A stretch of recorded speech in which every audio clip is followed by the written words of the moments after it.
untuk menanggapi berbagai banyak hal pertanyaan-pertanyaan mengenai vaksin. Saya sampaikan di depan ini ya, di grup WA sudah terkirim ya tanggapan Sinode Gereja Penyebaran Injil tentang vaksin. Jadi di situ bisa dibaca, bagi siapapun yang akan vaksin silahkan divaksin ya. Ada 2 lembar bacaan tanggapan Sinode Gereja Penyebaran Injil tentang vaksin. Tapi vaksin itu di dalamnya ada chip Pak 666. Siapa bilang? Orang nggak mau, kadang ada yang mau. Nah itu kan terserah. Karena vaksin itu kan untuk antibodi kita. Vaksin itu adalah seperti bakteri baik yang menyerang dan menghambat bakteri jahat. Kalau Bapak Ibu Saudara ada di grup WA, di situ ya sudah saya kirim ya. Abahnya Simon juga mengirim, saya ulang lagi. Bapak Ibu Saudara bisa baca, itu tanggapan Gereja Penyebaran Injil Sinode ya. Nah, itu mengenai vaksin. Puji Tuhan Bapak Ibu Saudara, kita akan mendengarkan pesan Tuhan dan juga firman Tuhan dari pastor senior kita. Kita lihat.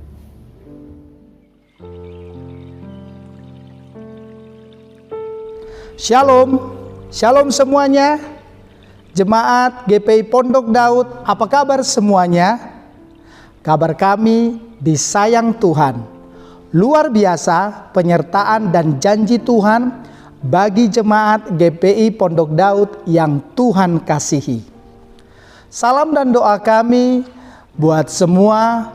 Yang pertama, keluarga Bapak Gembala, keluarga Bapak Martendin, keluarga Bapak Pengri, keluarga Bapak Asher, keluarga Bapak Regi, keluarga Bapak Demi, keluarga Ibu Vince, keluarga Ibu Desi Nadeak, keluarga Bapak Moses, keluarga Bapak Steken, keluarga Bapak Jones, keluarga Bapak Martinus, keluarga Bapak Otniel, keluarga Bapak Ferry, Bapak Albert, Ibu Heni, Ibu Moilos, dan saudari kami Winda, saudara kami Fendi Teramahi, dan juga semua anak-anak youth dan juga anak-anak sekolah minggu yang kami cintai. Bapak, Ibu, dan saudaraku yang dikasihi Tuhan, kita akan mendengarkan kebenaran firman Tuhan dengan tema umat yang mengenal Allahnya akan tetap kuat dan akan bertindak, yang terdapat di dalam Daniel pasal 11 ayatnya yang ke-32. Bapak, Ibu, dan saudaraku yang dikasihi Tuhan, kasih karunia dan damai sejahtera akan melimpah dalam hidup kita ketika kita semakin mengenalnya. Dan saya mau sampaikan buat kita semua, salah satu tanda yang kita rasakan ketika kita mengenal Tuhan adalah sukacita, sekalipun ketika kita sedang berada di tengah masalah. Bapak, Ibu, dan saudaraku yang dikasihi Tuhan, mengenal Tuhan kita akan mengetahui karakternya, janjinya, perbuatannya yang ajaib, kasih dan kebaikannya, hatinya, kebenarannya. Saudaraku yang dikasihi Tuhan, biarlah kita bangga mengenal Tuhan. Sama-sama katakan, saya bangga mengenal Tuhan. Yeremia pasal 9 ayat 23 sampai 24. Firman Tuhan, beginilah firman Tuhan, janganlah orang bijaksana bermegah karena kebijaksanaannya. Janganlah orang kuat bermegah karena kekuatannya. Janganlah orang kaya bermegah karena kekayaannya. Tetapi siapa yang mau bermegah, baiklah ia bermegah karena yang berikut, bahwa ia memahami dan mengenal aku, bahwa akulah Tuhan yang menunjukkan kasih setia, keadilan dan kebenaran di bumi. Sungguh semuanya itu kusukai, Demikian firman Tuhan.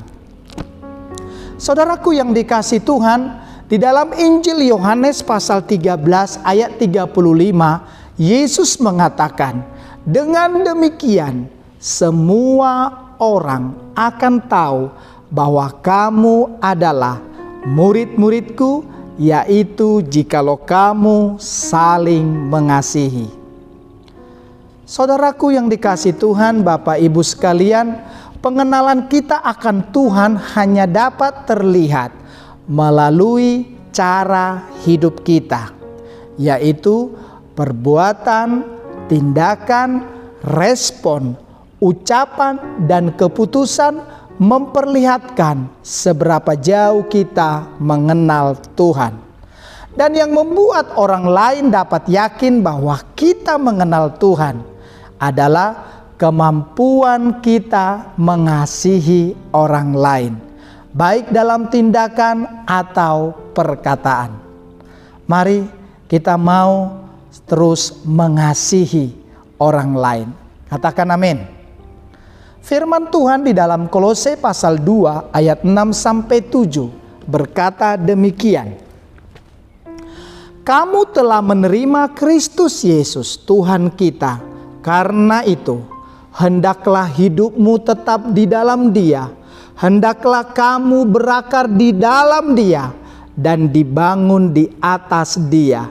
Hendaklah kamu bertambah teguh dalam iman yang telah diajarkan kepadamu. Dan hendaklah hatimu melimpah dengan syukur.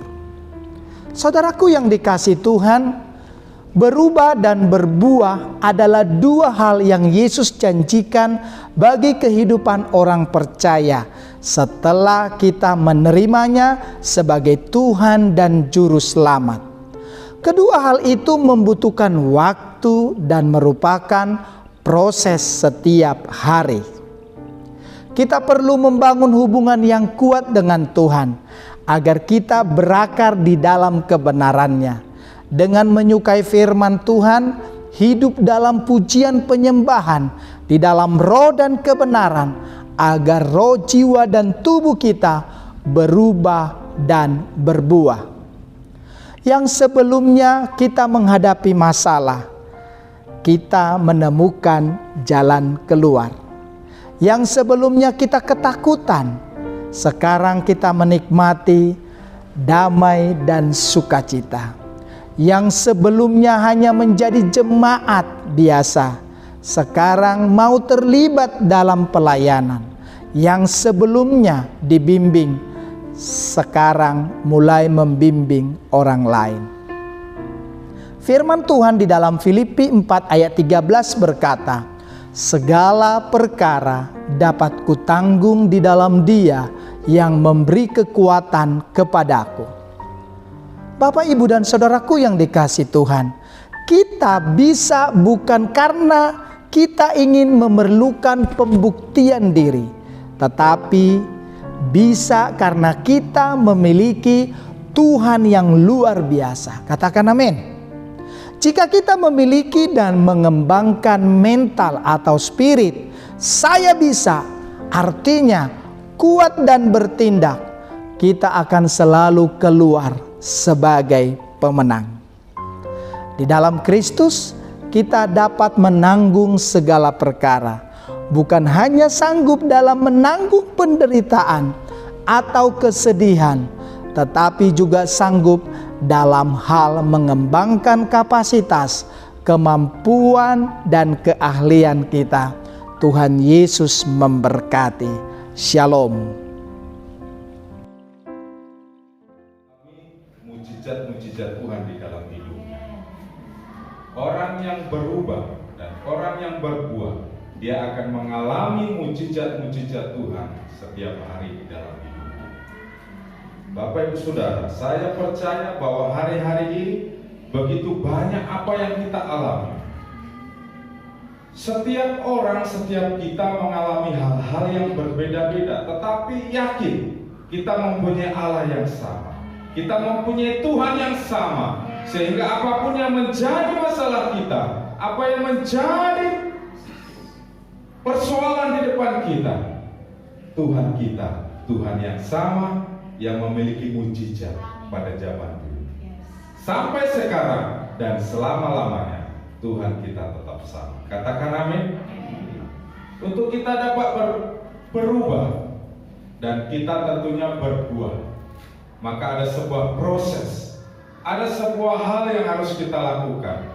Karena tanpa proses kita tidak akan mengalami apa-apa. Bapak Ibu Saudara bisa lihat sekarang begitu banyak akademi ya, memiliki proses yang begitu mudah untuk mencapai S1 ya, kuliah 1 minggu 2 hari, 1 bulan 3 kali saja masuk, lalu sudah mendapatkan gelar S1. Dan begitu banyak hal boleh dialami dengan mudah. Mereka mendapatkan sesuatu dengan mudah, tetapi tidak mengalami proses yang susah. Tuhan melihat hati kita di dalam proses. Nah, sehingga Tuhan melihat begitu besar hati kita di hadapan Tuhan. Tuhan tidak melihat ya, waktu kita menang, tapi Tuhan melihat bagaimana cara kita menjadi perusahaan perkantoran tidak melihat ijazah Bapak Ibu Saudara, tetapi perusahaan perkantoran melihat kemampuan Bapak Ibu Saudara semua. Jika gelar Bapak Ibu Saudara S2, tetapi tindakan dan juga pekerjaan Bapak Ibu Saudara tidak seperti orang-orang S2, maka bisa dilihat bahwa proses itu belum pernah dia alami. Mau proses Tuhan Bapak Ibu Saudara? Nah, saya akan membagikan firman Tuhan di dalam Markus pasal 4. Mari kita membaca bersama-sama ya. Perumpamaan tentang seorang penabur ya. Sekolah minggu semangat sampai kedengaran dari sini. Markus pasal 4 ayat 1. Bolehkah kita baca bersama-sama ya? Perumpamaan tentang seorang penabur. Kita baca, saya ayat pertama, Bapak Ibu Saudara yang kedua, dan selanjutnya sampai ya, ayat yang ke-20 saya kira itu selesai. Pada suatu kali Yesus mulai pula mengajar di tepi danau, maka datanglah orang banyak yang sangat besar jumlahnya mengerumuni dia, sehingga ia naik ke sebuah perahu yang sedang berlabuh, lalu duduk di situ. Sedangkan semua orang banyak itu di darat di tepi danau itu. Dan dia mengajarkan hal dalam perumpamaan kepada mereka. Dalam ajarannya ia berkata kepada mereka, Dengarlah, adalah seorang penabur keluar untuk menabur. pada waktu yang menabur, sebagian benih itu jatuh di pinggir jalan, lalu datanglah burung dan memakannya sampai habis. Sebagian jatuh di tanah yang berbatu-batu yang tidak banyak tanahnya. Lalu benih itu pun segera tumbuh karena tanahnya tipis. Tetapi sesudah hari lanjutlah dia dan menjadi kering karena tidak berakar. Sebagian lagi jatuh di semak duri, lalu makin besarlah semak itu dan menghimpitnya sampai mati, sehingga ia tidak berbuah. Dan sebagian jatuh di tanah yang baik, dia tumbuh dan seterusnya dan berbuah hasilnya dia berlipat, berlipat, seratus kali lipat. Dan katanya, siapa mempunyai telinga untuk mendengar, hendaklah ia mendengar.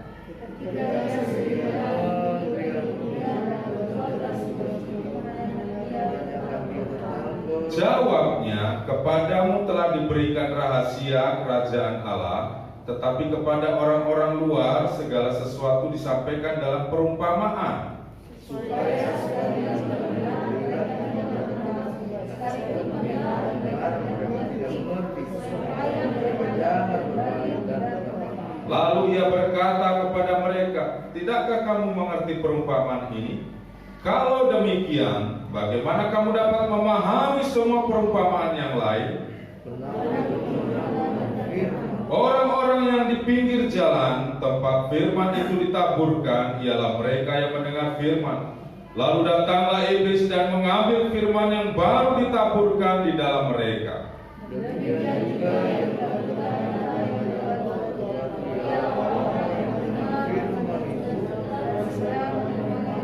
Tetapi mereka tidak berakar dan tahan sebentar saja. Apabila kemudian datang penindasan atau penganiayaan karena firman itu, mereka segera murtad.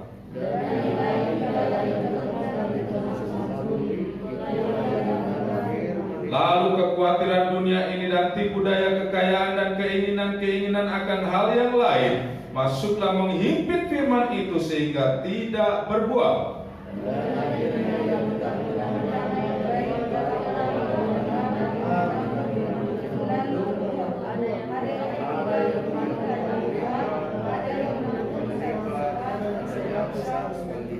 Puji Tuhan, amin.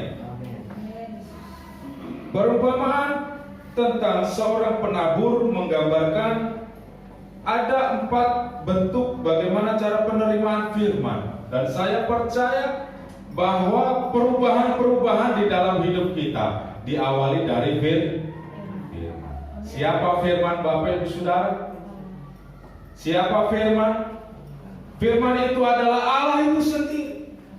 Firman itu adalah Tuhan. Maka jika kita ingin mengalami perubahan dalam hidup kita, mulailah dari firman, bukan dari hidup kita, tapi dari firman. Apa yang kita lakukan berdasarkan firman Tuhan, apa yang kita kerjakan berdasarkan firman Tuhan, maka kita akan berubah. Dan tentunya Tuhan menginginkan perubahan yang datangnya dari Tuhan, dan perubahan itu akan berbuah di dalam hidup kita. Dan buah itu akan dinikmati oleh begitu banyak orang, sehingga buah itu begitu nikmat. Katakan sebelah kanan kiri kanannya, buah itu begitu nikmat. Tanya sekali lagi kanan kirinya, ada buah dalam dirimu? Ada buah dalam dirimu.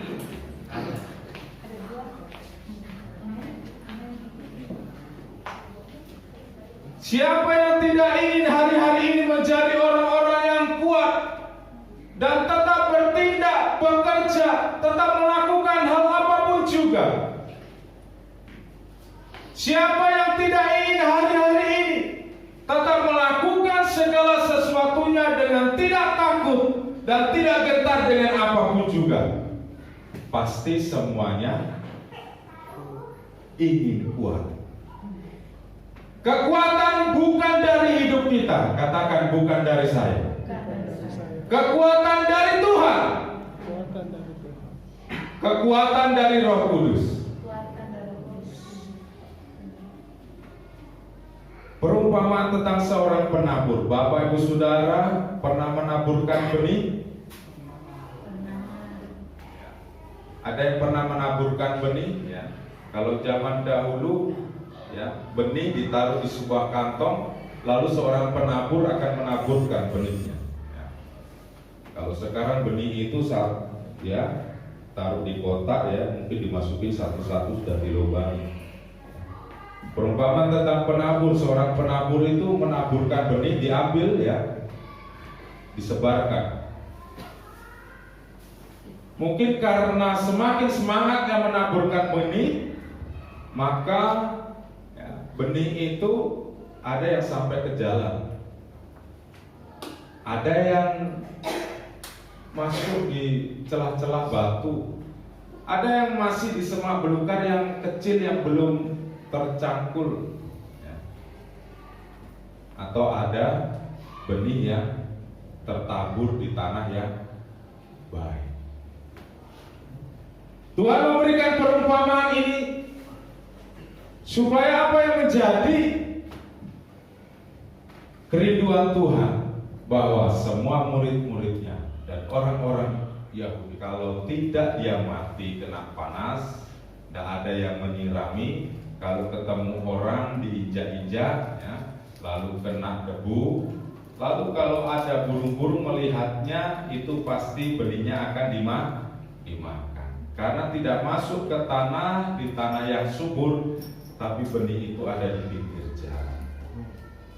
Bapak Ibu Saudara, coba tanam buah mangga, ya, beli pohon mangga yang kira-kira sudah umur, ya, hampir 1 tahun lah, berarti sudah bertumbuh besar, ya. Tanam di pinggir jalan. Lalu ketika berbuah, ya, yang menikmati siapa Bapak Ibu Saudara?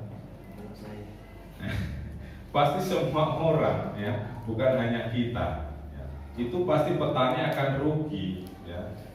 Pasti akan rugi. Dia pasti menginginkan, ya, pertumbuhannya ada di kebun mereka, bukan di pinggir jalan. Ada yang pernah mencuri mangga? Nah, itu zaman-zaman, ya, tahun 80-an, 90-an buat saya, buat Pak Martin, ya, mungkin buat Pak Aser, ya, yang sudah berumur ini, ya, itu paling suka, ya, kalau jalan-jalan lihat buah itu pasti ambil. Apalagi di pinggir jalan, kita pasti bilang, kan di pinggir jalan. Nah, Bapak Ibu Saudara, taburan yang jatuh di pinggir jalan ini, ya, datang burung dan memakannya sampai habis. Bukan saja menjadi tumbuhan, tetapi dia sudah dimakan oleh burung. Artinya ketika firman itu ditaburkan, ya, di pinggir jalan, hati orang di pinggir jalan ini seperti ini Bapak Ibu Saudara. Ketika firman ditabur, orang itu nggak ngerti. Ketika firman itu ditabur, setiap hari kita mendengar firman, kita tidak pernah bertumbuh. Karena apa? Kita terus memakai konsep pikiran kita yang lama, sehingga tidak akan pernah berubah. Itulah konsep orang-orang Farisi dan imam-imam kepala Bapak Ibu Saudara. Oleh sebab itu, ketika kita mendengar firman Tuhan, maka konsep lama kita, hati keras kita, ya, harus kita hilangkan. Jangan pernah kita dikuasai oleh dosa. Jangan pernah dikuasai oleh iblis. Pikiran kita berikan kepada Tuhan. Saat firman Tuhan yang kita baca, firman Tuhan yang kita dengar, maka kita harus, artinya kita bertobat dan kita terima firman itu, sehingga tidak menjadi sia-sia dimakan oleh burung. Katakan amin. Firman Tuhan yang di pinggir, taburan yang ditabur di pinggir jalan itu memberikan arti, ya, bahwa firman Tuhan itu, orang yang mendengar, dia tidak pernah mau dikoreksi. Ada yang pernah seperti ini Bapak Ibu Saudara? Contohlah kita mendengar firman Tuhan, ya, lalu kita berkata begini, ini firman bagus, cocok untuk si A, ya, supaya dosanya diketahui. Ini firman cocok untuk si B. Di sini nggak ada Bapak Ibu Saudara, ya. Saya menyampaikan firman Tuhan seperti ini Bapak Ibu Saudara adalah untuk saya dan untuk Bapak Ibu Saudara. Nah, sehingga firman itu yang kita baca setiap hari, ya, kita mendengarkan firman Tuhan itu untuk kita semua. Bukan kita berkata, oh itu untuk si A, oh itu untuk si B. Itu artinya kita tidak mau dikoreksi. Katakan dikoreksi. Tetapi kita semua mau dikoreksi. Kita suka dikoreksi. Bapak Ibu Saudara tahu kesalahan di mana kalau nggak dikoreksi orang? Benar atau salah? Seumpama kita main musik, Bapak Jones main musik, main drum, ya. Kalau tidak ada orang yang mengoreksi dia, ya, maka dia akan lurus-lurus aja, dianggapnya bahwa tidak ada kesalahan. Tetapi ketika dikoreksi, maka oh iya ada kesalahan. Katakan amin. Maka firman yang ditaburkan di pinggir jalan, ya, yang jatuh di pinggir jalan itu, ya, orang yang mengeraskan hati, yang sombong, ya, yang suka menghakimi, Iblis akan pakai orang-orang seperti itu. Iblis memutarbalikkan firman itu sungguh sangat pintar, Bapak Ibu Saudara. Ya. Ingat ketika Adam dan Hawa, ketika Hawa dicobai oleh iblis, apa yang iblis katakan? Sekali-kali engkau tidak akan mati, bahkan engkau akan menjadi seperti itu Tuhan. Katakan, aku mau dikoreksi. Kok diem? Aku mau dikoreksi. Aku mau berubah. Aku mau berbuah. Katakan amin. Hari-hari ini sungguh sangat jahat. Jangan kita menjadi orang-orang yang dipikir jahat. Tentunya itu tidak akan pernah bertumbuh dengan baik. Bahkan kita tidak akan pernah mengalami perubahan. Katakan perubahan. Kayaknya lesu letih ini. Nah, Bapak Ibu Saudara, maka konsep lama kita, ya, pikiran lama kita, hidup lama kita, maka harus kita tinggalkan. Katakan amin. Setiap hari kita harus mengalami apa yang sudah Tuhan sampaikan buat kita, bahwa firman itu adalah Allah. Firman itu adalah Allah. Dan kalau kita mau berubah, maka harus firman Tuhan. Perubahan bukan dengan cara kita, tetapi perubahan dengan cara firman. Katakan firman.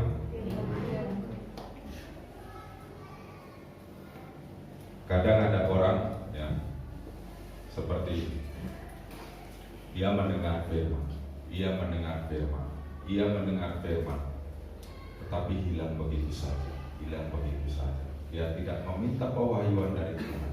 Tetapi saya percaya kita semua meminta pewahyuan dari Tuhan untuk setiap hari kita mengenal Tuhan melalui firman Tuhan. Katakan, aku mengenal Tuhan melalui firman-Nya. Lebih keras lagi, aku mengenal Tuhan melalui firman-Nya. Minta pengertian-pengertian baru dari Tuhan setiap hari.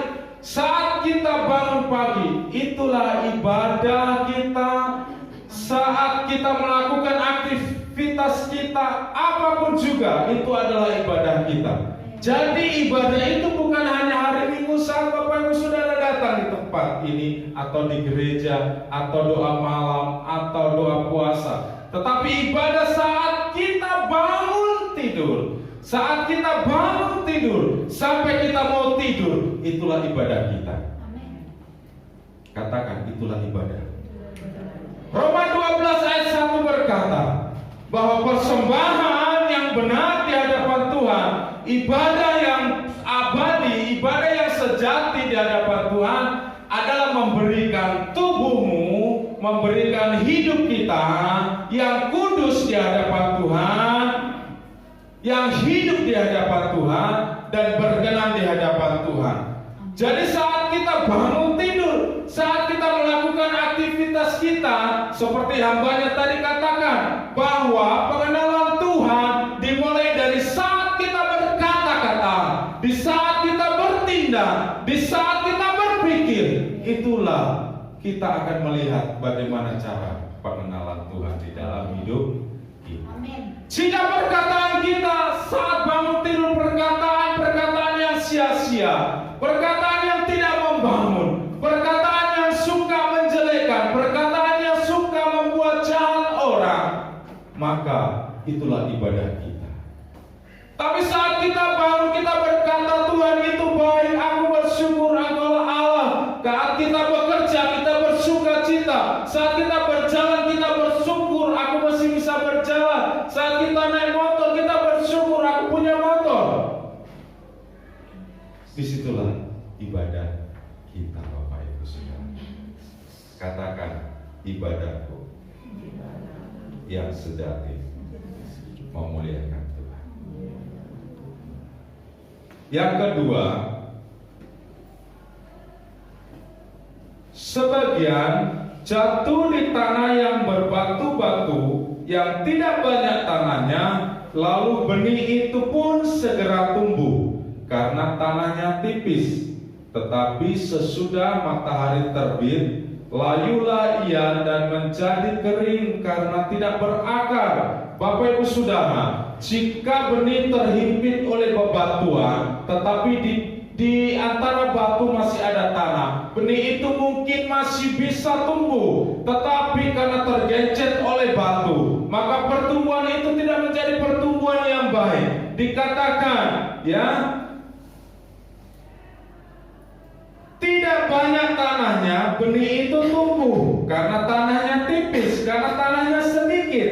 Matahari terbit, layu, kering karena tidak ada akarnya, karena tanahnya sedikit, tanahnya tipis.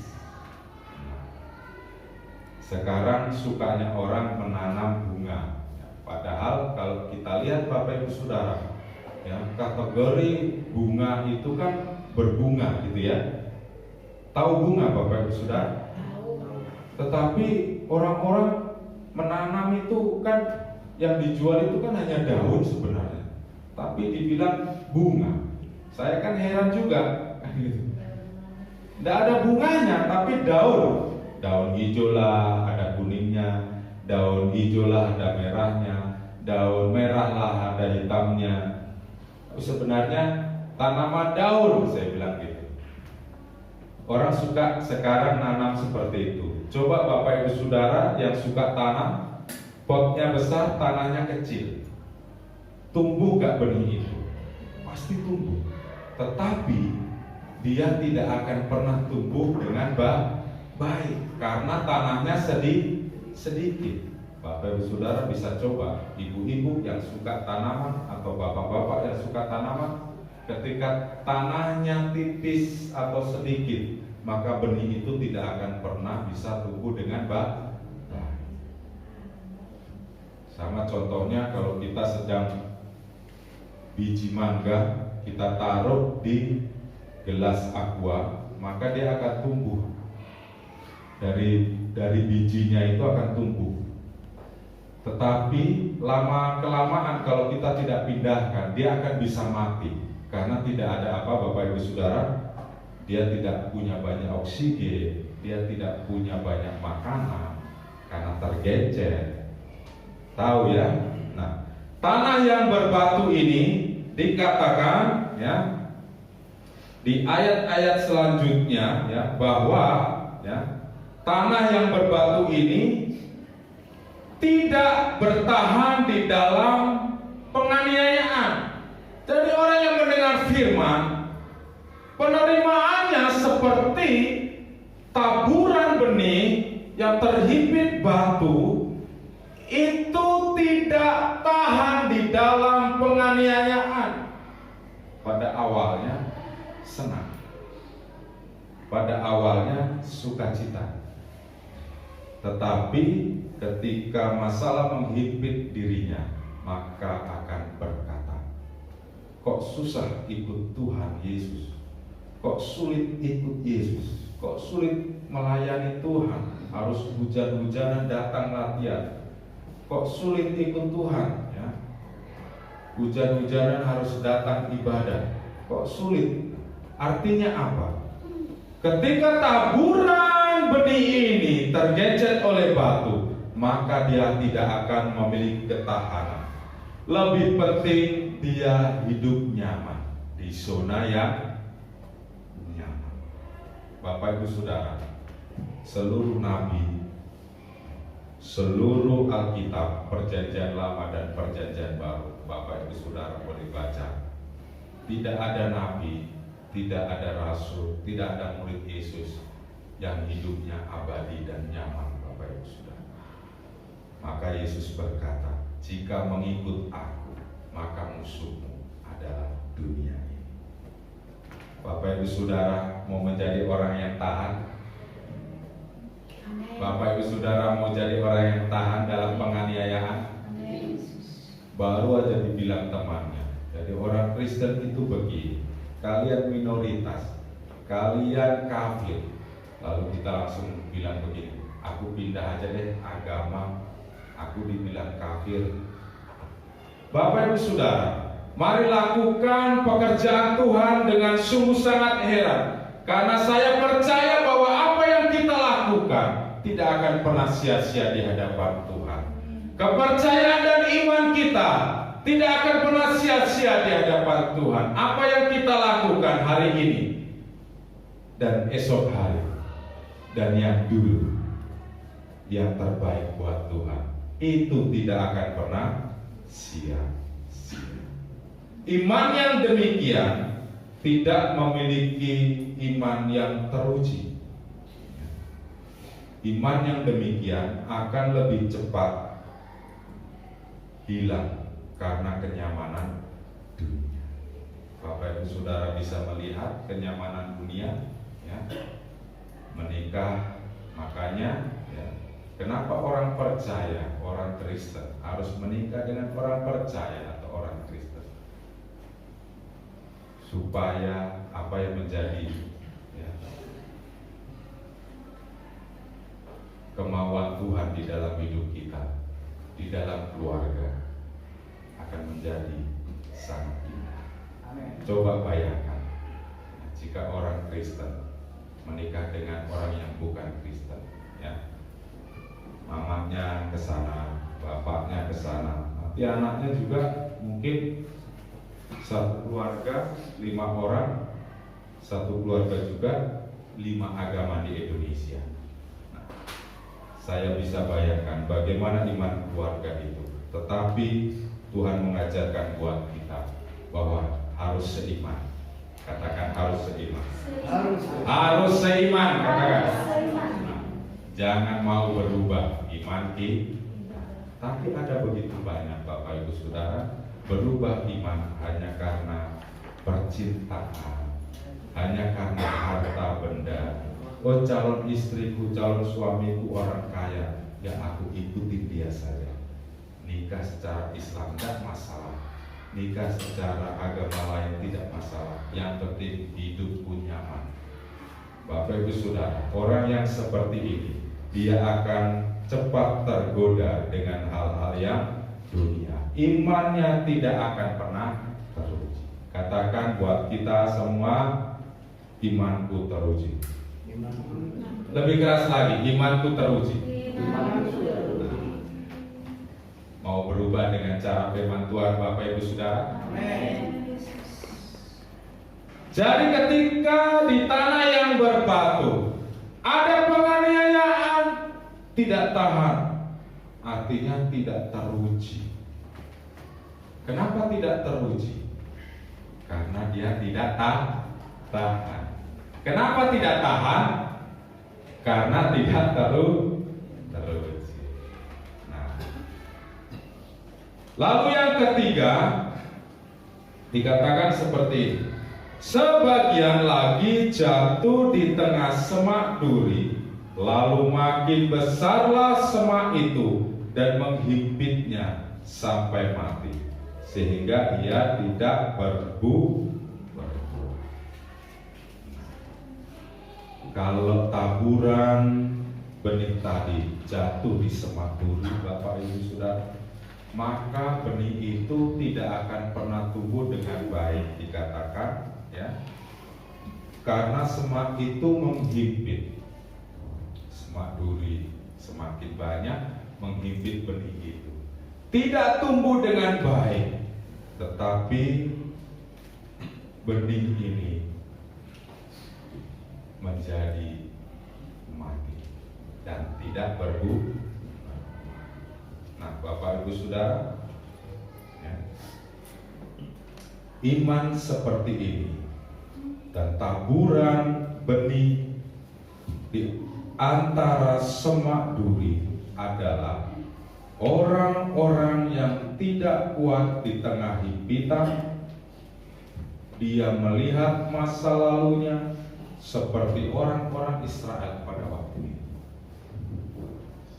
Tuhan sudah berkata kepada mereka, Aku akan menyertai engkau sampai engkau menuju tanah perjanjian. Aku akan memelihara engkau sampai kepada tanah perjanjian di mana aku menjanjikan. Tetapi di tengah jalan, Bapak Ibu Saudara, ada himpitan. Ya. Begitu banyak orang-orang Israel berjalan di padang gurun, mereka kepanasan, hanya makan seadanya. Mereka hanya menerima mana dari surga yang dijadikan makanan. Mereka hanya makan makanan seadanya.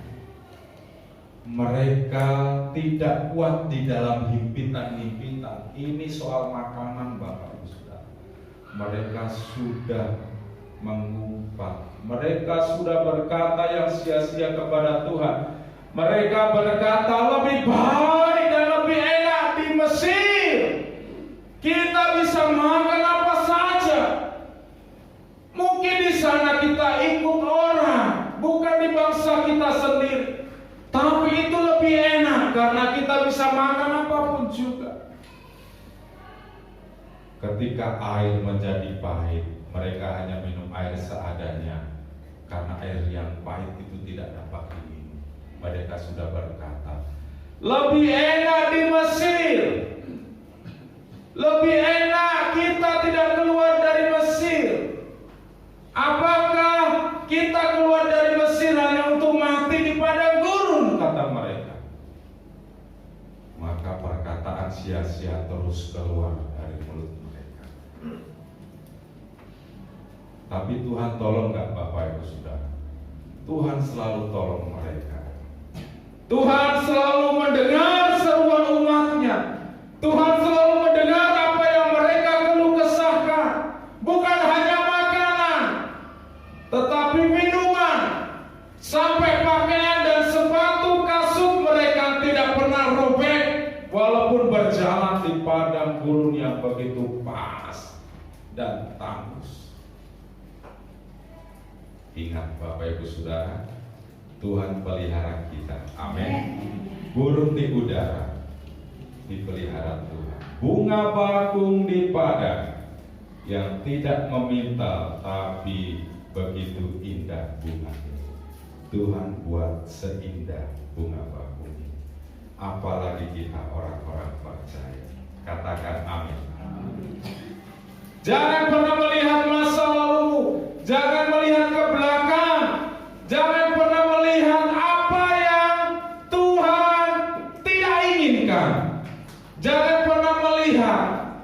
Jangan pernah melihat. Nanti pada akhirnya kita akan menjadi tiang garam.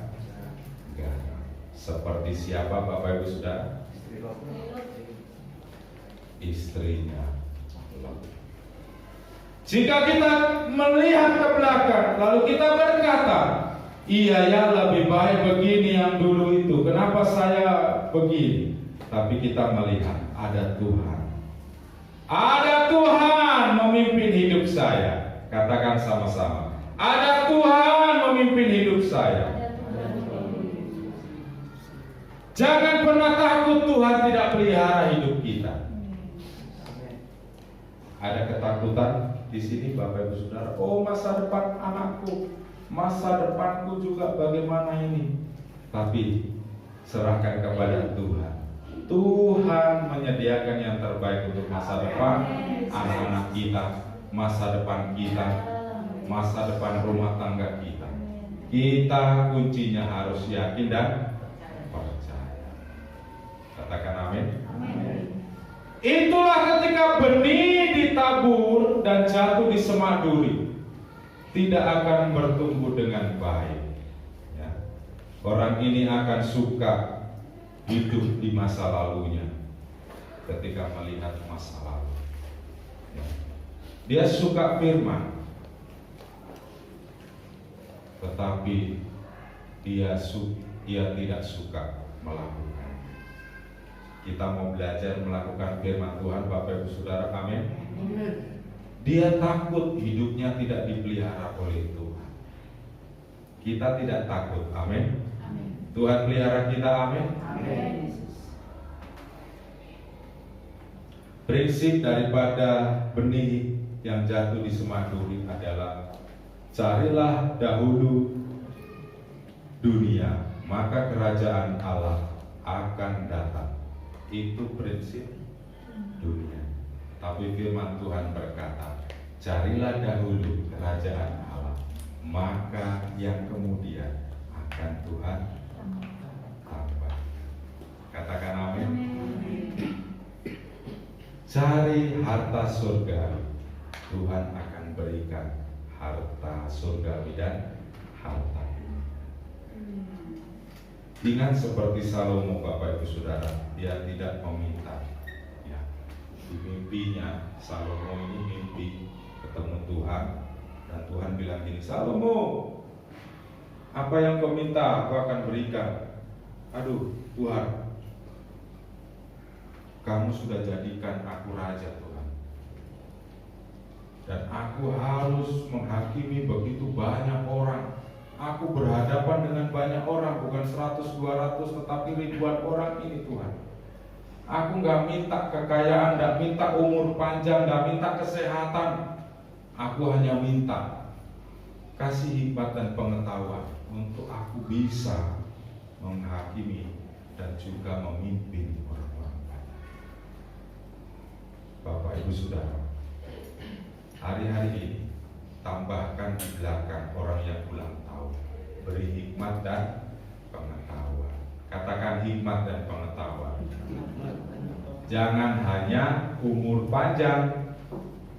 Selamat ulang tahun. Semoga panjang umur. Selalu kan kita begitu. Tambahkan selamat ulang tahun, panjang umur, sehat selalu. Tuhan beri hikmat dan pengetahuan buat hari ini sampai selamanya. Karena itu begitu penting Bapak Ibu Saudara. Saat kita bawa doa-doa kita, apakah hanya kita meminta sepiring makanan atau seonggok uang di hadapan Tuhan, atau keinginan-keinginan pribadi kita yang kita terus sampaikan kepada Tuhan, tetapi kita tidak pernah datang sama Tuhan dengan hati yang hancur supaya Tuhan berbicara kepada kita.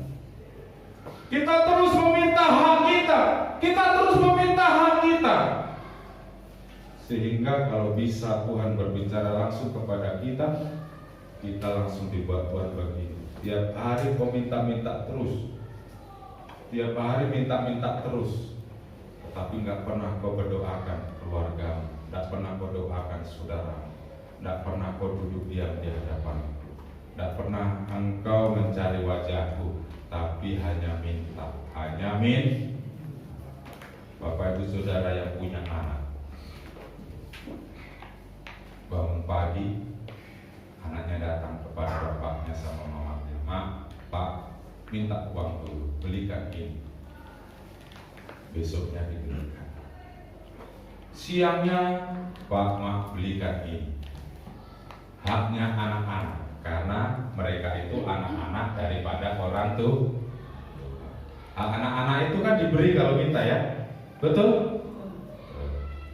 Tapi ada anak-anak itu yang suka minta terus, tapi disuruh cuci piring mamanya tidak mau, ya. Disuruh belajar baik tidak mau, disuruh ngepel tidak mau, disuruh bekerja yang baik tidak mau. Itu kewajiban kan seorang anak, disuruh orang tua. Bapak Ibu Saudara, kita ini bukan hanya memiliki Bapa di dunia, tetapi kita memiliki Bapa di surga yang sangat mengerti hidup kita, yang di dalam doa kita, yang tidak kita keluarkan, yang tidak kita ucapkan keluh kesah kita saja, Tuhan mengerti hati kita, Tuhan mengerti pikiran kita. Kalau Bapa di dunia, kalau kita nggak ngomong, Bapa nggak ngerti. Benar ya? Ada bapak-bapak di sini, saya juga bapak. Kalau anak kita meminta buku, dia diem aja. Di depan kita dia begini. Tapi dia tidak mau minta buku. Lalu besoknya gitu juga, diem aja. Kan jadi bingung bapaknya, ngapain ini anak? Lama kelamaan, bapak ini gimana sih, saya minta buku nggak dibeli-belikan. Kapan ngomongnya Kona? Katakan, kapan ngomongnya Kona? Itu Bapa di dunia, tetapi Bapa kita di surga. Keluh kesah kita yang tidak terucapkan melalui doa, itu juga Tuhan mengerti, Bapak Ibu Saudara. Maka apa yang kita takutkan? Burung di udara, bunga bakung di ladang yang begitu indah, dipelihara oleh Tuhan. Rumput-rumput di tanah bisa hidup. Apalagi kita yang sudah mengusahakan. Katakan amin. Nah, oleh sebab itu Bapak Ibu Saudara, carilah kerajaan Allah dan kebenarannya, maka yang lain Tuhan akan berikan. Amin. Amin. Haleluya. Yang keempat, yang terakhir, sebagian jatuh di tanah yang baik, ia tumbuh dengan suburnya dan berbuah. Hasilnya ada 30 lipat, 60 lipat, dan 100 kali lipat. Amin. Bapak Ibu Saudara, kalau orang menabur benih, ya, yang ditabur beberapa biji, kita taburlah, contoh di benih sawi, kita tabur 5 biji, yang tumbuh ya satu bonggok aja. Pernah coba Bapak Ibu Saudara? Pernah ya? Kita tabur jagung 2 biji, 3 biji, yang tumbuh ya 1 batang. Kadang kalau 2 batang ya dia kecil miring. Itu pun tidak terlalu banyak Bapak Ibu Saudara. Tetapi taburan benih di tanah yang subur, di hati yang subur, di hati yang lemah lembut, di hati yang sukacita, maka taburan itu ya seperti petani kalau menanam padi 1 hektar, maka akan mendapatkan padi yang jumlahnya juga 1 hektar. Dan mungkin padi 1 hektar, maka dia bisa tumbuh sendiri di pinggir sana 1 hektar, di pinggir sana 1 hektar. Seperti itu Bapak Ibu Saudara? Tidak seperti itu. Kalau yang ditanam padi 1 hektar, mungkin hanya dapat berapa karung, mungkin 2 karung, 3 karung itu 1 hektar, atau 1 karung malahan. Tetapi firman Tuhan berkata, jika firman Tuhan tumbuh di tempat yang baik, di hati kita yang baik, maka bukan hanya 10 kali lipat, dia 30 kali lipat tumbuh dalam hidup kita. Kita akan berubah 30 kali lipat, berbuah 30 kali lipat, berubah 60 kali lipat, berbuah 60 kali lipat, berubah 100 kali lipat, dan berbuah 100 kali lipat juga. Ini janji firman Tuhan Bapak Ibu Saudara. Oleh sebab itu hari-hari ini hari yang sangat jahat, dan saya berkata hari-hari yang akhir dengan tanda-tanda yang begitu banyak yang sudah ya kita lihat bahwa firman Tuhan tergenapi hari-hari ini. Semakin kita dekat kepada Tuhan, bahwa pengenalan kita kepada Tuhan melalui karakter hidup kita, melalui perkataan kita, melalui penerimaan firman Tuhan di dalam hidup kita. Mau dekat kepada Tuhan Bapak Ibu Saudara? Mau jumpa dengan Tuhan? Amin. Sekarang? Yes. Saya nggak mau sekarang. Mau jumpa dengan Tuhan? Siap sekali. Mau dipanggil Tuhan artinya. Nah, Bapak Ibu Saudara, penerimaan kita akan firman Tuhan menandakan bagaimana hidup kita. Katakan penerimaan. Penerimaan. Nah, Bapak Ibu Saudara, ya, yang terakhir, kenapa kita ini ya harus berubah ya dan harus berbuah, Bapak Ibu Saudara? Karena ya karena hidup kita, silakan pemain musik, karena hidup kita untuk Tuhan. Amin. Karena hidup kita milik Tuhan. Tuhan. Lalu bagaimana cara kita bisa berubah dan kita bisa berbuah ya? Cintai Tuhan lebih dari apapun. Katakan, cintai Tuhan. Cintai Tuhan lebih dari apapun. Aku mencintai Tuhan lebih dari istriku. Aku cintai Tuhan lebih dari suamiku. Kok tidak berani ngomong? Katakan sama-sama, aku mencintai Tuhan. Sama-sama lebih keras, aku mencintai Tuhan. Lebih dari apapun juga. Nah, itu yang pertama. Yang kedua, buang segala hidup lama. Buang segala hidup lama. Jangan pernah mengingat lagi Mesir. Jangan pernah lagi mengingat Mesir. Jangan pernah melihat masa lalu. Mungkin masa lalu kita jahat, masa lalu kita kelam, atau masa lalu kita suram atau madesu. Tetapi masa depan kita ada di depan Tuhan yang terbaik.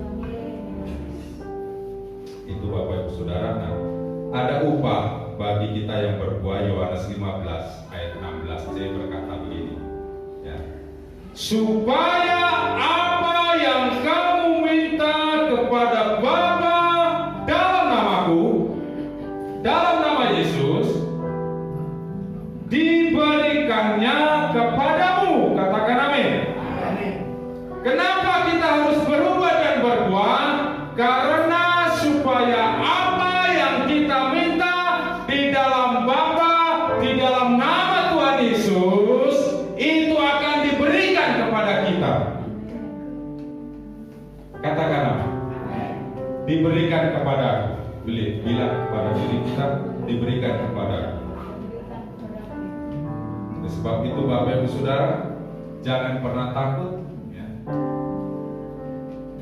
Miliki hati yang lemah lembut. Katakan, hatiku lemah lembut, mau dikoreksi Tuhan. Karena itulah empunya kerajaan surga.